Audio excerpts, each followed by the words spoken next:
एक लंबे समय पहले एक ऊंट चलाने वाला था। रेगिस्तान में सफर करने वालों को ऊंट पे उनके चहीदे स्थान पे छोड़ देता था। उसका नाम परितम था। हर रोज वही काम करता था, उन्हें लेके जाना और वापस ले आना। आए हुए पैसों से अपना जीवन बिताता था। एक दिन एक अमीर परिवार परितम से उनकी यात्रा की सारी जानकारी लेकर, जैसे उनके जाने की और रहने की जगह, उससे उसके ऊंट पर 2 हफ्ते घूमने की सौदा करते हैं। बाबू, मैं अपने पूरे परिवार को यहाँ के सारे प्रदेश दिखाना चाहता हूँ।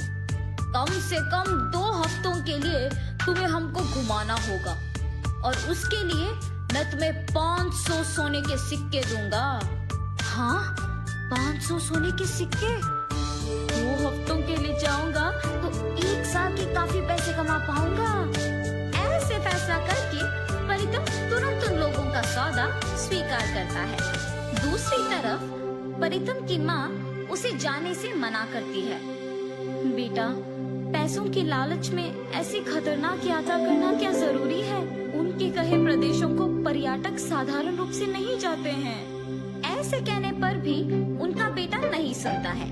माँ की बात को टालकर पैसों की लालच में अगले ही दिन उस अमीर परिवार के साथ यात्रा प्रारंभ करता है।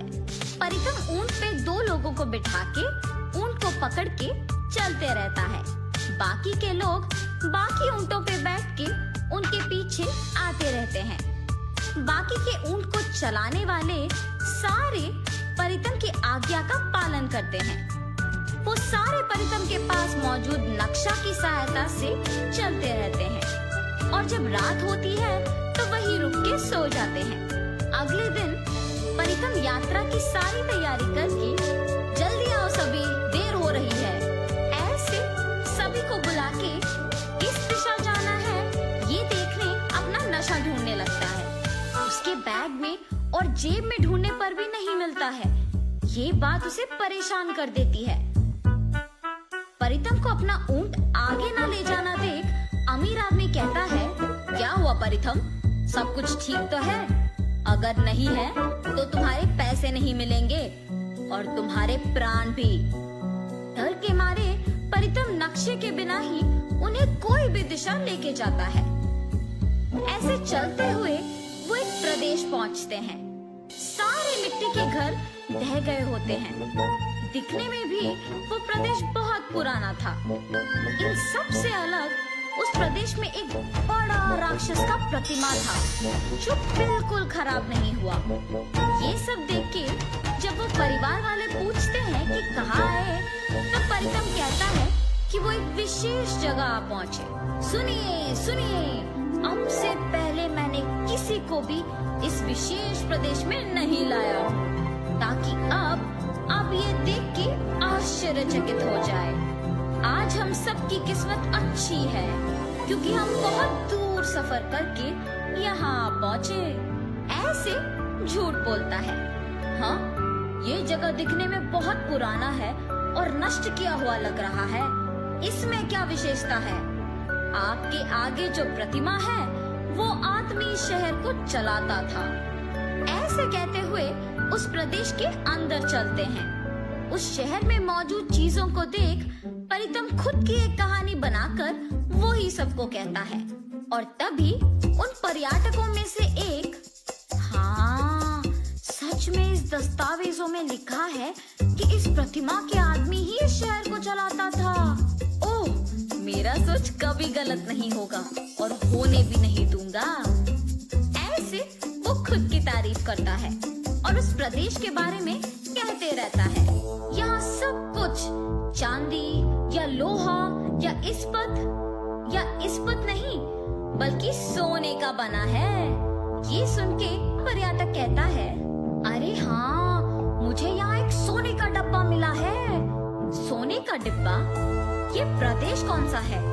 यहाँ के सारे लोग कहाँ गए? ये ऐसे पुराना क्यों हो गया है? यहाँ के लोग कपड़े भी सोने के ही पहनते थे, उनके घर सोने के बने थे और ये एक सोने का शहर था। परितम के दिल को तो पता था कि वो झूठ कह रहा है, लेकिन वहाँ के सारे लोग उसकी बातों का यकीन कर रहे थे और जो भी चीज उन्हें मिला वो उठा के ले रहे थे। कुछ ही देर में वो प्रदेश परितम के बातों के अनुसार ही सोने में बदल जाता है। नष्ट हुए मिट्टी के घर पुराने जैसे बन जाते हैं। ये देख पर्यटक और परितम दंग रह जाते हैं। प्रतिमा भी सोने का बन जाता है और चलना शुरू करता है। ये देख सभी वहाँ से भागने लगते हैं और छुप जाते हैं। ओए परिथम, तुम्हारे ही बातों के अनुसार मैंने यहाँ सब बदल दिया, लेकिन सोचने की बात तो ये है कि तूने जो कुछ भी बोला वो सच है। इस सारी दुनिया में किसी को भी इस प्रदेश के बारे में नहीं पता, तो तुम कैसे जानते हो?